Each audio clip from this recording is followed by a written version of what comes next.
Okay. Good morning, LA Progressive friends and family. This is Sharon Kyle here. And I am sitting down with Melina Abdullah. And Melina, goodness, she's got such a long CV. She is a professor and a writer. She's a contributor to the LA Progressive, to the Los Angeles Sentinel, and I don't know how many other places. Melina, why don't you tell us who you are and just give us like the 30-second version of what you do and have done? Sure. Well, I'm Melina Abdullah. I'm a professor of Pan-African Studies at Cal State LA's College of Ethnic Studies. I'm also co-founder of Black Lives Matter Los Angeles and Black Lives Matter Grassroots, which is the original formation of Black Lives Matter. We're 52 chapters that are boots on the ground to do the work for Black freedom. And I'm a mama of three now older children. As well as I get to write, I get to host a radio program and get to be my mama's daughter and my children's mama. Woo, that's a lot. So Melina, today we're going to be talking about three events with three things that went on yesterday, and you attended two of them, and one you weren't able to attend because obviously you were doing other things. So let's talk about yesterday and why we're sitting here discussing, having this conversation this morning. Sure. So yesterday, December 9th, was the angelversary of Christopher DeAndre Mitchell, who was killed by Torrance police in 2018. And we start the day remembering that. We also start the day remembering that December 9th, 44 years ago, is the day that journalist and activist and Black Power organizer Mumia Abu-Jamal was framed for the murder of a police officer, and he's still a political prisoner in Pennsylvania. And so we started the day remembering that and engaged in actions to uplift what has to happen, what needs to be done in the names of folks who are still with us but demand freedom, right? Mumia Abu-Jamal is still alive, but he's in prison and should be free, as well as what the spirit of Christopher DeAndre Mitchell demands, this young man whose life was stolen at the hands of police. And so yesterday, Black Lives Matter Grassroots one said that the movement on the ground needs to be resourced and funded. And so the event, the action that I helped to build but could not be at in person, was to call out, I call her the chief thief, Cecily Gay, the person who chairs the Black Lives Matter Global Network Foundation, which is an entity that hijacked the resources, hundreds of millions of dollars, plus platforms and the good name of Black Lives Matter, and uses it to line their own pockets. And so Cecily Gay was being honored by an organization that looks like it does good work. And she was being honored by them along with some other folks who were being honored. And we first went to the organization, which is called AfriKicks, and asked that they not honor Cecily Gay. We exposed who she was. We said, you know, these dollars, resources, platforms, good name of Black Lives Matter belong to the people and should be used in honor and memory of the more than 1,200 people a year who were killed by the hands of the state, and many, many more who were killed by white supremacy. And the lead at AfriKicks, instead of listening to us, became enraged that we would dare challenge him, and instead chose to move forward with this honoring of this thief. And so we decided not to let it be unanswered, and dozens of our folks went to this gala and flyered to let people know who Cecily Gay was. Now, there was no spotting of Cecily Gay, but the second board member of the Global Network Foundation, whose name is Dejanay Parker, she did show up and she was directly challenged. And when she was directly challenged, just called out, right? Someone said, "Why are you stealing millions of dollars from the movement?" she called for security, and then that was they doubled down on that and called police on those who were there to call out the thieves. So it's really problematic when you have someone who claims to be Black Lives Matter calling police on Black people. So they called police on Black people. And we weren't doing anything illegal, but I think it's telling when you have an organization that was founded on the principles of abolitionism using police. One of the key reasons that I wasn't there is even before the event, they threatened police action against me. So I put a comment on one of the social media posts, really calling the brother in who heads Afrikicks. He identifies as Muslim. I'm also Muslim. And, you know, one of the 99 names of Allah is justice. And so to do things that are unjust is, you know, not in line with Islam. So I posted a comment that stayed up on Afrikicks page for less than 10 minutes that said, as a Muslim, I'm surprised that you would align yourselves with Zionists and thieves. And we got an email from the BLM Global Network Foundation attorney. His name is Byron McLean. He specializes in protecting white-collar criminals, that said that they intend to pursue a restraining order against me for that comment. So, you know, this is again exposing the BLM Global Network Foundation for who they are, which is thieves that line their own pockets with dollars that people like you and I and my mother and regular people donated to support a movement. And we're not going to stop. The restraining order threat is not going to stop me. You know, I think it was also imperative that we demonstrate this is not just about me. So dozens of folks showed up who were not me, right? Black Lives Matter grassroots is made up of hundreds of organizers, really thousands when you look around the world, who are committed to Black liberation. I'm one of them, but I'm not the only one of them. And so I think that it was important that it's clear that many folks are upset with the hijacking. Wow. And is it true that the Department of Justice is currently investigating Black Lives Matter Global Network Foundation? Well, according to both the Associated Press and the Washington Post, which tend to be pretty reliable outlets, they're being investigated by the Department of Justice. And they're formerly the one who actually masterminded this thievery. His name is Shalomia Bowers. They say on their own website, the Global Network Foundation website, that they have he's no longer on the board and they've severed ties with him. He no longer has contracts with them, which would seem to be consistent with this investigation or alleged investigation. So tell me a little bit about the real Black Lives Matter grassroots. What have you been up to? What's been going on? How can people find out more about Black Lives Matter grassroots and so on? So we want to encourage everybody to visit our website, blmgrassroots.org. We're BLM Grassroots on all social media platforms, and we continue to do the work to make Black Lives Matter. So this period from what they call Black Friday to January 1st is a season that we call Black Xmas. And we initiated this season in the name of John Crawford. John Crawford III was a 22-year-old Black father who was shopping in a Walmart store in Ohio when employees called police on him, who shot this young Black father of two dead in the aisle for holding store merchandise. So this season recognizes that white supremacist capitalism uses police violence to protect their profits at the cost of Black life.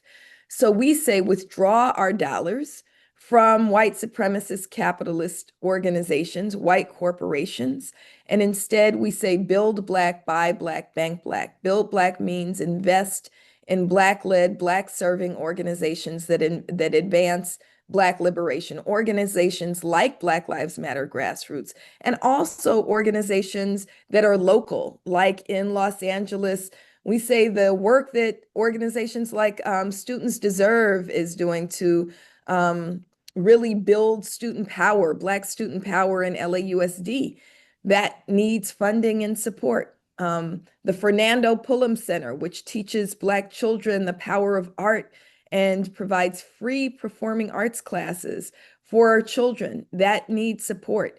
Los Angeles Community Action Network, which organizes unhoused folks in the Black radical tradition, needs support. So that's what it means to build Black. And we also say buy Black. So if people go to our website, blackxmas.org, we have a list of hundreds of Black businesses that you can buy from. So we always say, if your mom doesn't need a sweater, then donate in her name, right, to one of the Black organizations. But maybe your nephew really does need a skateboard. There's a phenomenal skate shop that's very community centered in Africa Town, or what some people call Lamert Park, called Neighbors Skate Shop. They put a ramp out on the weekends. Black kids come and skate. And when you go, if you don't have any money, they will give these kids stickers to put on the bottom of their skateboards.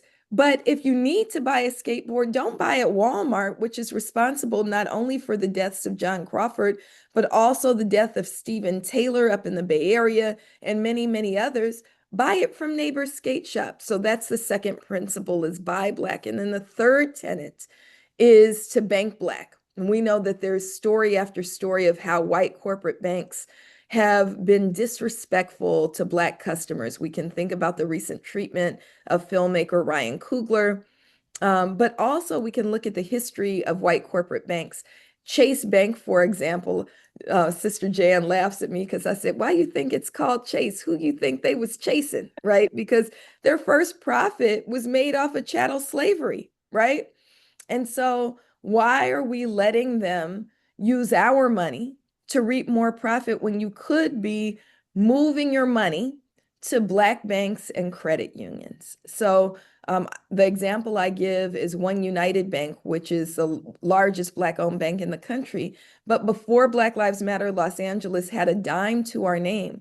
For 7 years, One United Bank housed us for absolutely free, right? Wow. And so I think that's really, really important. So that's some of the work that we're doing. And then, of course, the primary work that we do is to stand against state-sanctioned violence. So on Friday, we'll be in Canton, Ohio, where a brother named Frank Tyson was killed last year. The DA there and the entire criminal system of injustice is attempting to let off the hook the 2 killer cops who murdered Frank Tyson. We continue to push for justice in the name of Christopher DeAndre Mitchell. And so we're doing that here in Los Angeles, attempting to hold the district attorney accountable here. And so there's lots of work that we continue to do all around the country and around the world. Remember, we have a Black Lives Matter Grassroots Sweden chapter. So we're all around the world. We're building in Jamaica after Hurricane Melissa devastated Black communities like a compound town. And so that's the work we continue to do as BLM Grassroots. Wow. What would you say to people who think that after George Floyd was murdered, that somehow that attention, that global attention that was focused on George Floyd's murder, that somehow has resulted in the reduction of state violence against Black Black people, Black men and women? What would you say to people who believe that things are actually changing for the better? I would say that feelings are not facts, right? If you look at the most recent data, last year we saw a surge in police violence against Black people.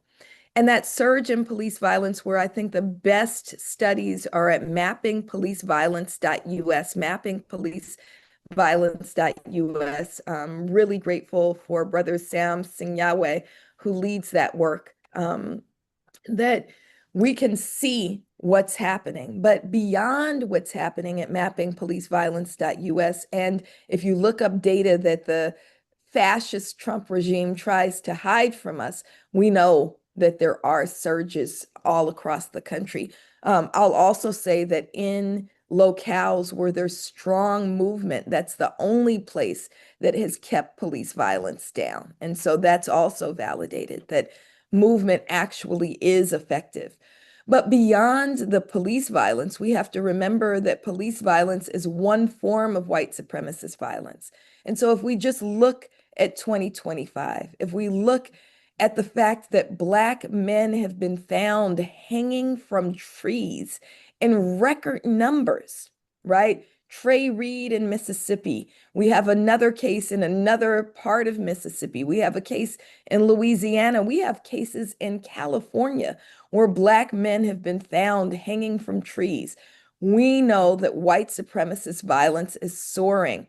And as there's kind of attention being paid to hate crimes, we know that who continues to be at the front of the line as victims of hate crimes continue to be Black people. And so the work that we do as Black Lives Matter grassroots is vital in making sure that we stand for Black life, both the Black lives that are targeted and stolen by police, as well as the Black lives that are targeted and stolen by white supremacist violence that we see erupting all around the country.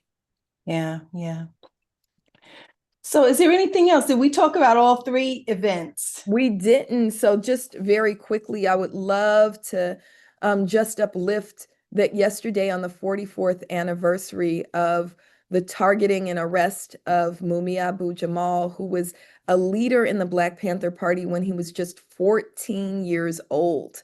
14 years old when he became a leader in the Black Panther Party, then emerged as one of the truth-telling journalists and was set up framed up for a crime he absolutely did not commit. In fact, there was a confession from someone else that they actually killed the officer that killed the cop that Mumia Abu-Jamal was placed on death row for decades for killing.